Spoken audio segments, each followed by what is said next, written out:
Hello, welcome along to a brand new episode of the Fun Kids Science Weekly. Thanks for coming back. My name's Dan. This week, we've got another expert on the show answering your questions. I mean, it went so well last week. We're going to do it again today. Today, it's an expert all about dinosaurs. So we'll travel back through time. Also, you can learn about a laser in space. And would you believe this? I've got an even more disgusting, dangerous Dan than last week. And remember, last week, I said it was the grossest one ever. Well, I was telling a little fib because I found something that might be even more... that's on the way. It's coming up. First, let's help our alien mates get back home. This is N&G. N&G's Energy Challenge.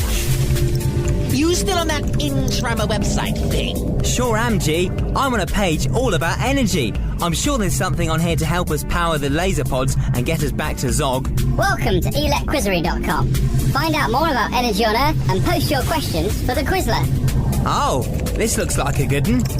As well as being really icky for the environment, fossil fuels like gas and coal will run out eventually. Are there any types of energy that won't run out? There are other ways to make energy which is less polluting, do not contribute to global warming, and which are sustainable. These types of energy are called renewable because they can last indefinitely. Examples of renewable energy include wind turbines and solar power. Wind power, of course. Wind power? You always shout at me when I show you the power of my wind. Because that's hardly going to get us back to Zog, is it? Come on, let's find out more. Wow! That is one big flagpole. And what's the spinny bit at the top? It's a wind turbine. Guess what it makes electricity from? Go on, have a guess. Gas? No. Coal? No, it's a wind turbine. The clue's in the name, mate. Oh, I know. Silly me. It's turbines. It runs on turbines. What's a turbine? When it's at home. Don't be ridiculous. It makes electricity from wind. What? Wind? The blowy stuff? You're such a joker, Anne. I love that about you. Wind indeed. Seriously. But wind is like free. It's everywhere and will never run out, right? It's great, isn't it? The wind moves the turbine, which is a machine that changes the energy from the movement into a steady stream of electrical energy. Wow. Now that is clever. It really is. Humans are beginning to use wind power more and more, and it's not just because wind is everywhere and free. Why's that? Well, you can't put a power station near every town, but you might be able to place wind turbines close by. That makes it a lot easier to get electricity into people's homes. Less cables, I suppose. Exactly. And because they use less energy shoving the electricity around, there's more for people to use. Humans are trying to cut the pollution from fossil fuels, and wind will help them get there. So can we use it to get back to Zog? Well, here's the problem. Earth might be a windy place, but there's no wind in space. I guess we have to keep looking. Watch out! Looks like we're gonna fuse, G! Here it comes. Whoopee! I love a bit of fusion. Here it comes! Woohoo! N&G's Energy Challenge with support from National Grid. Find out more online at funkidslive.com/energy. It's the Fun Kids Science Weekly. Now this week, Cindy Howells is curator of paleontology at National Museum Wales. You might remember she's a friend of the show. She's been on before to talk about big dinosaur feet that they found on a beach. And we brought her back because we love an expert. And this one is all about dinosaurs as well. Cindy, thanks for joining us. Hi. Hello. Right. Just let me... I've given you curator of paleontology at National Museum Wales, but it's good to know your exact expertise. So what are you bringing to the show? Why are you such a dinosaur genius? Who's a dinosaur genius? We don't know what exactly what they were these days still. Sorry? I do my best.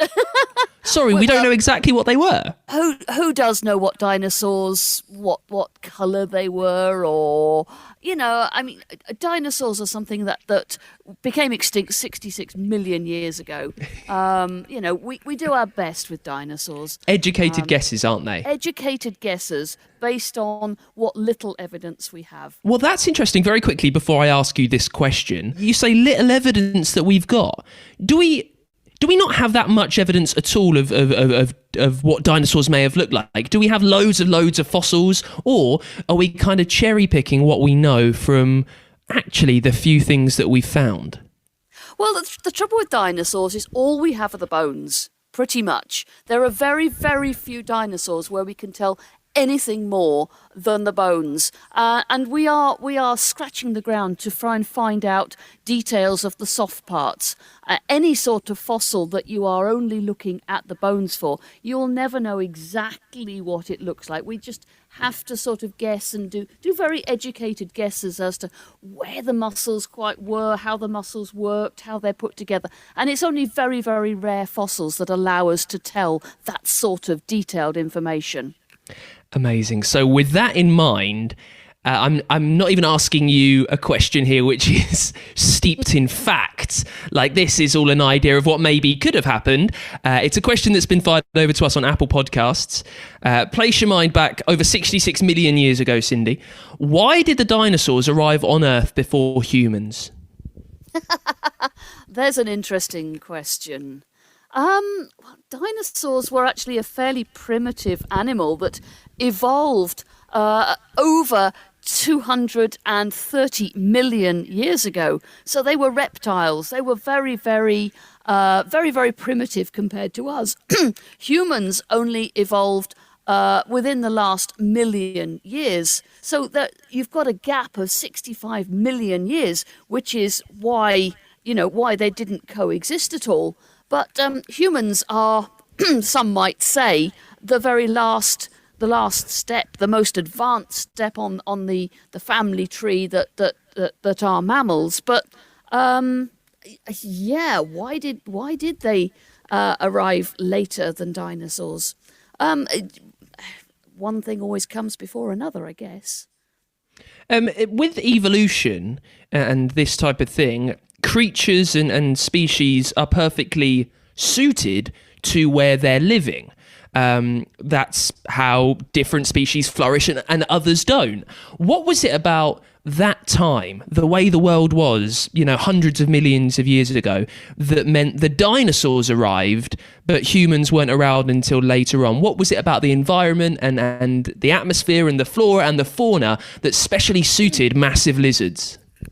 Well, when the dinosaurs first evolved, the Earth was a very, very different place. Most of the land masses had formed a gigantic supercontinent, which was ever so hot and dry, and that suited reptiles and lizards very much. The earliest mammals didn't arrive until another 40 or so million years further on. So you've got this time with these hot, dry deserts when dinosaurs are ideally suited to diversify across the planet, and they get a very, very big head start on the very earliest mammals, which weren't so suited to these very hot, dry conditions at all. We only came along around about 200 million years ago when the climate had changed once again. And even then, that was the very earliest mammals, which were tiny little things like mice, which were able to burrow and thrive in that slightly damper atmosphere, which existed then from then on. Now, when we think about dinosaurs, the ones that stick in our minds are the real ferocious beasts, like the deadly ones, Tyrannosaurus Rex, others like that. From what we know, Cindy, were they most of the dinosaurs, or was that actually just like a couple really were that deadly and the rest were just, kind of cute little things that wandered around that did no harm to beast, really? I think the second scenario is far better. That there wouldn't have been that many massive great predators, because there never are in any ecosystem. There would have been the odd really large meat eater, one in every 100 square miles or so. Just like there is one pride of lions in Africa in a small area, in any sort of area, and there are loads and loads of zebras. It's that same analogy. There would have been huge quantities of herbivores, swarms of them, herds of them, roaming across the Jurassic prairies, and there would have been a lot of very small, quite cute dinosaurs as well. So we know now of lots and lots of little furry, feathery type dinosaurs hopping all over the place, which would have been really, really, really quite nice to have met, unlike your big theropods.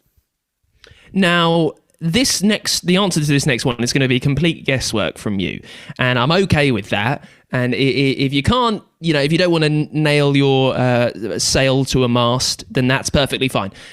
If 66 million years ago, or whenever it was, a big asteroid hit the Earth, which kicked off a series of events which led to the dinosaurs going extinct. If that did not happen, would humans have come along 66 million years later?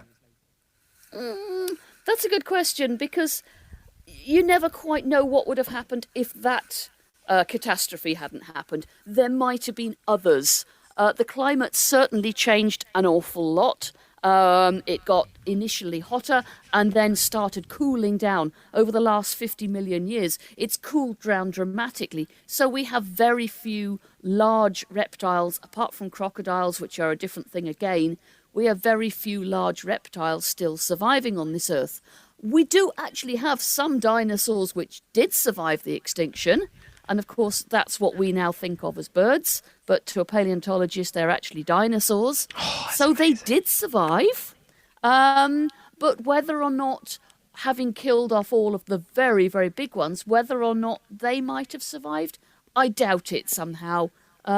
Just as any fauna changes through time with climate, such as the mammoths died off at the end of the Ice Age, any big climatic event will hit something that large very, very quickly. Whether or not we would have taken over, I don't know. There might have been some small dinosaurs which would have become more intelligent, and they might have become a dominant species much earlier than us. It has been hypothesized that might have happened, because dinosaurs were as intelligent in their own way as crows are today, or magpies. They're good at problem solving. There could well have been dinosaurs that have got that good intelligence-wise. And lastly, we tend to think of the end of the dinosaurs as being from this massive cataclysmic event. But as you say, even though there are dinosaurs around today, I just want to put those to one side for a second. If we're talking about massive, massive lizards, we tend to think of that one big thing kind of killed them all off. But we know it was actually due to many, many things with temperature changes, both high and then rapidly dropping low. But I think we tend to think of it happening really quite quickly. How long was that time from we know, Cindy? So from when we think that the massive meteorite hit the Earth to the end of big lizards roaming the planet, how long was that stretch of time? That's something we're still discussing, really, whether or not it was probably nearer hundreds of years, might have been tens of years, unlikely to have been as long as thousands of years. Oh, okay. But I would have suspected sort of hundreds of years, possibly. Although we still don't know. In geological times, that is a very, very short space of time. And the inaccuracy of us finding these things out is something we are fine-tuning all the time. But exactly which was the actual last dinosaur, when was it, and was that the same everywhere, is something we still have to work out. Well, I can tell you the last dinosaur that I know are some of the Fun Kids Science Weekly bosses. They're pretty dinosaur-like, I have to say. Cindy, thank you so much for joining us on the show. It's been a real treat to get you on. Okay, thank you. Len Testa, hello. How are you? And actually, where are you right now? I am well, George. Thank you for having me on the show. I am currently in New York, in Manhattan, and I'm getting ready to head to Orlando shortly. Oh, That sounds, I'm very jealous of that thought right now. For those who have never heard of Len before, Len uses science in a seriously fun way. And I know that many of you will already know how science is very fun, but if there's any doubters out there, let's see if this chat with Len can change your mind, because as we're about to find out, Len is a very clever guy. He uses science to spread joy and fun and helps people have amazing experiences. So can you tell me a bit about being a computer scientist? What is it? What does it entail? Where did you first learn about it? And then once we understood that, we'll go on to how you use your skills. So computer science is the study of what computers can do and then why they can do it. And then broadly speaking, like how much it costs for them to do it. The analogy I like to use is this game called Animal Crossing, which I think all of your listeners are familiar with, George. So if you think about computer screens, like when you see Tom Nook in Animal Crossing and he's sitting behind his desk, the computer has to draw the desk in front of Tom Nook, and it has to draw Tom Nook in front of like the wall that's behind everything. So computer science, one of the questions in computer science is, how does the computer know which parts of Tom Nook to draw and which parts aren't visible? And then where on the screen does it put everything? That's sort of an example of something that a computer scientist would study.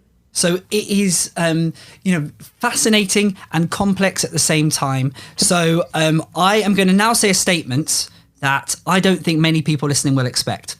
Len uses computer science to help thousands, hundreds of thousands of people have amazing days at theme parks like Disney World. Len, firstly, this is genius and incredible and amazing. Can you tell me about the brilliant technology known as touring plans, please?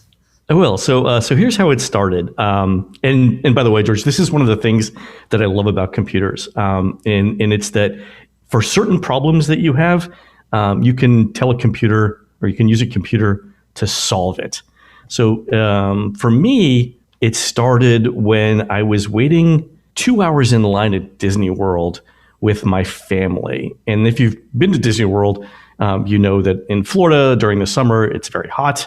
And I had to wait 2 hours in line for a ride outside in the sun. And every time I tell this story, George, two things happen in my brain. One, I remember how hot I was. And then two, I remember how bad I smelled. But I waited 2 hours in line and I thought to myself, there's got to be a better way to do this. So I was just getting ready to start my master's degree at university. So a couple of weeks later. So when I went in and I talked to my advisors, I said, here's what I want to do.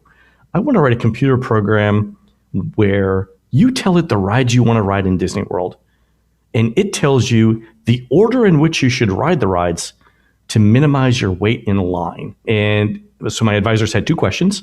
The first question was, is it hard? And it turns out that it's hard because the more things you have to do, the more difficult it becomes to plan. The second question that they had was, besides you, Len, does anyone care about this? And it turns out that at the time, 60 million people were visiting Walt Disney World every year, and that waiting in line was the number one complaint that they had. So that's how I did my master's thesis. I have to say, I have used touring plans before. Oh, really? I was lucky enough. I've been lucky enough to visit Orlando and go to some of the amazing parks there, and it's so clever because it does save you hours in line by the way it works. We'll come on to that in a minute. But what's also so genius is that it's unique for every single user. So, yep. I can go in and say, I want to do this ride, I want to do Space Mountain, and I want to do Peter Pan, but I'm not interested in getting wet, so I'm not going to do the water rides, and I can build my own schedule. So it's unique, right, for everybody that uses it. I say this immodestly. It helped millions of people. And that's a really good feeling, right? To be able to solve a problem for millions of people is a very good use of time. One of the things that goes into the schedule that we don't really talk about but is that we have to know how long you're going to wait in line at every ride in a theme park. And sometimes that means that we hire people, like college kids or students, to do nothing but ride the same ride every day for weeks on end. So last summer we had an intern whose job was to ride the same ride every day for a week.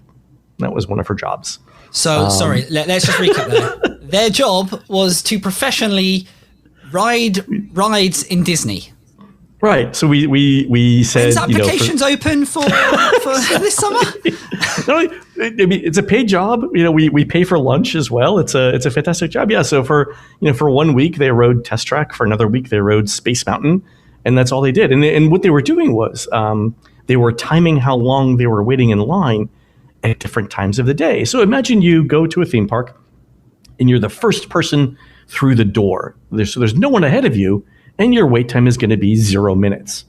But if you show up at noon, when there's already thousands of people in the park, your wait is going to be much longer. So what we were interested in studying there was, how does the wait in line go up or down based on the time of day? And to get that information really requires just riding the same ride over and over again. It's data. Data is at the heart, right?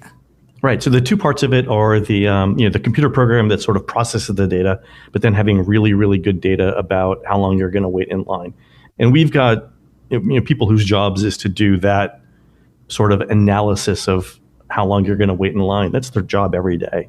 I'm not sure I've ever heard of such a joyous, fun use of computer science, or any science for that matter. And actually, what I'd be interested to know, Len, is that they call Disneyland and Disney World the happiest place on earth. But have you ever done research into how much happier you make the happiest place on earth by saving people hours in line? We do. So we send surveys out to all of our users, to everyone who uses the program. And over the years, we've got hundreds of thousands of surveys back. And people say that saving time in line it makes them feel like they got their money's worth. You can apply science into designing the best day possibly of your life, or the best day of a once in a lifetime holiday. It comes down to science. You use science and it will make your holiday that much better. There's a lot of academic work that goes into having fun in Disney World. I did also want to ask, because I think it's fascinating, that you have kind of built and developed this technology, which, as we know, we've just discussed, it helps people have the best day ever at theme parks. But now other industries are using this same technology to help them out. So, for example, am I right in thinking that this technology is used in the medicine world to help doctors? It's true. So a couple of years ago, one of the people who used our website asked me this question. He said, you're planning out these days for people, and it's a really complicated math problem. Can you do the same thing for diabetes? And here's the problem that he was facing. If you think about the different kinds of medicines that you could prescribe to someone for diabetes, there's around 160 different choices you have. And you would typically prescribe 1 to 5 of those medicines depending on how severe the patient's diabetes is. So if you think about how many different ways you could choose 5 things from a group of 160 things, there's around 1 billion different ways you could do that. And no doctor is going through 1 billion things in their head. As I tell my family all the time, I can keep maybe 3 things straight in my head at any given time. So 1 billion is outside of my, like if I had a good night's sleep and I've had a strong cup of tea, I'm, 3, maybe 5, right? But a computer can do 1 billion things, right? For a computer, thinking about 1 billion things is not that hard. So we wrote a computer program that tells healthcare providers, doctors, what medicines to prescribe to people with type 2 diabetes. And it's been really, really successful so far. And we've done a number of trials, a number of studies with actual people, and it improves outcomes and it saves money so far. So I'm super excited with that. That's sort of my side project. That's what I do in my spare time. Kind of a cool little side project, that, isn't it? Just helping doctors all around. No big deal, but Yeah, but that's another example of using science and to help people. That's kind of what we do. The way you blend fun and science is fantastic, and I would love to know, how can young people with an intrigue for STEM and computer science, how can they start out? What's a good place to learn and explore this world?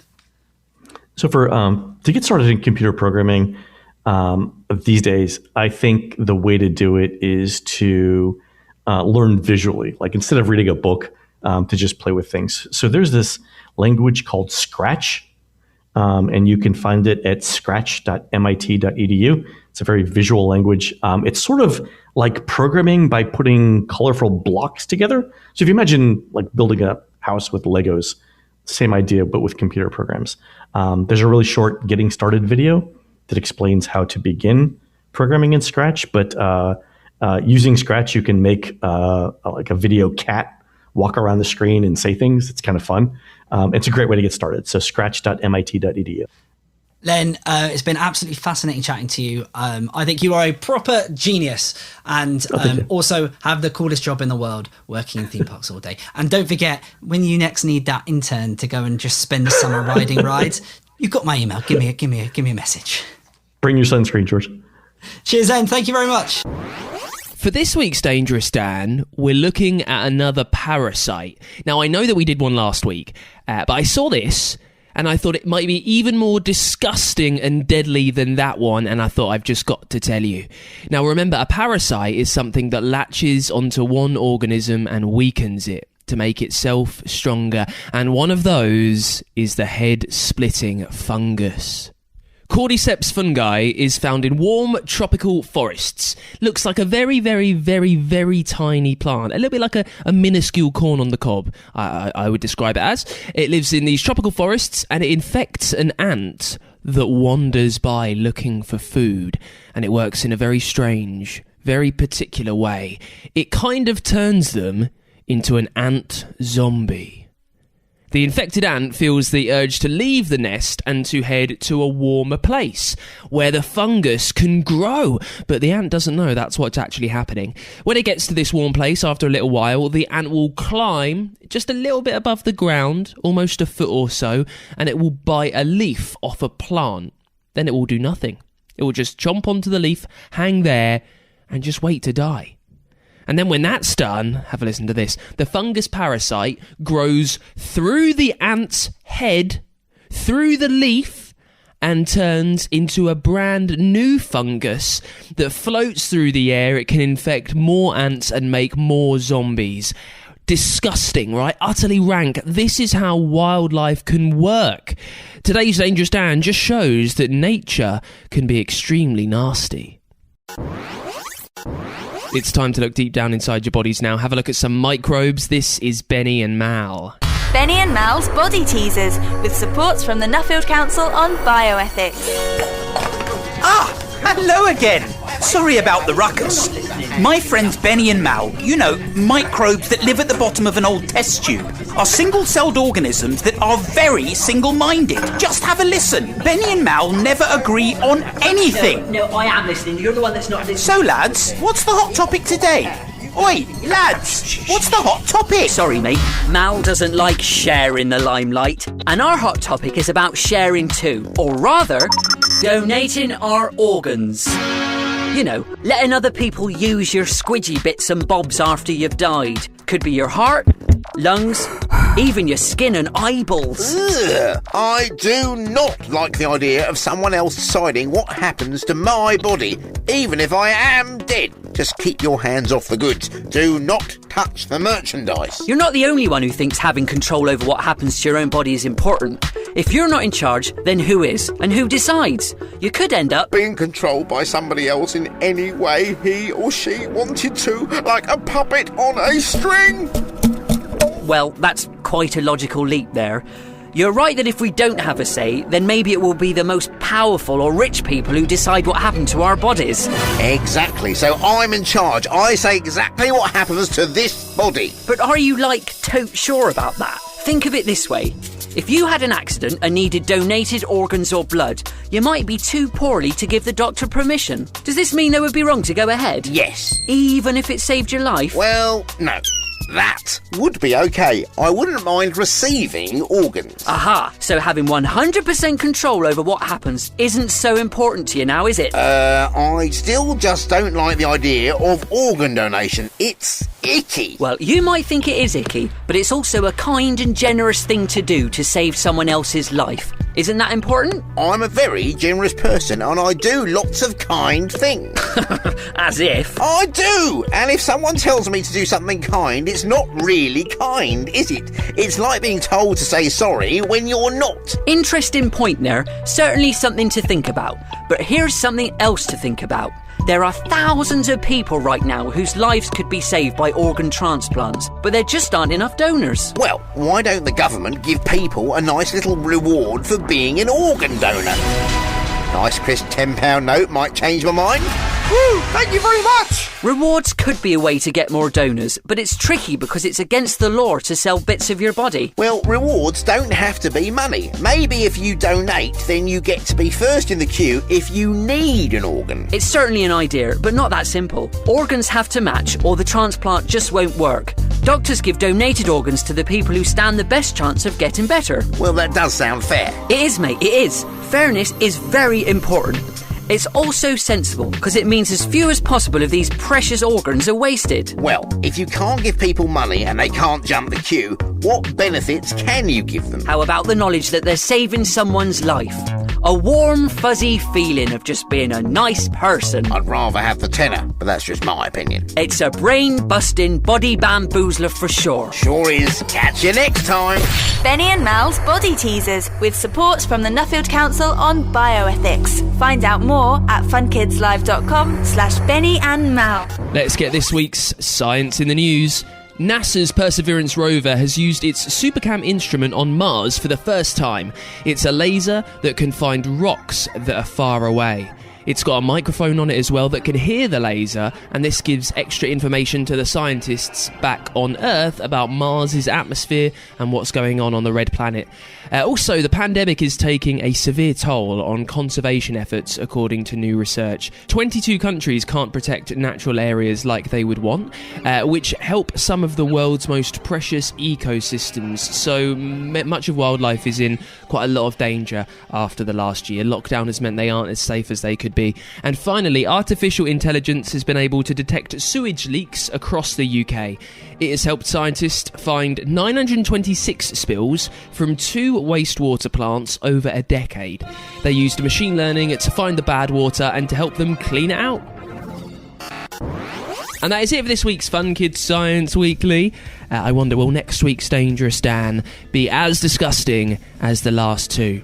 I've done a few parasites. I'm going to look for something else for you. Make sure you come back. If you've got a science question that you want answered, maybe by me, maybe by a proper bona fide expert in that field, you need to leave it as a review over on Apple Podcasts. I will see it. I will say hello, leave your name, leave us 5 stars, leave us that all-important question. While you're on Apple Podcasts, it's one of the best places that you can find so many shows from Fun Kids. We've had a few there. Make sure you like them. Make sure you give them a follow while you are there. Do that to the Fun Kids Science Weekly as well. We're on Google, we're on Spotify. You can find us on the free Fun Kids app at funkidslive.com. And Fun Kids, we're a children's radio station from the UK. Listen to us all around the country on your DAB digital radio, on that free Fun Kids app, and at funkidslive.com.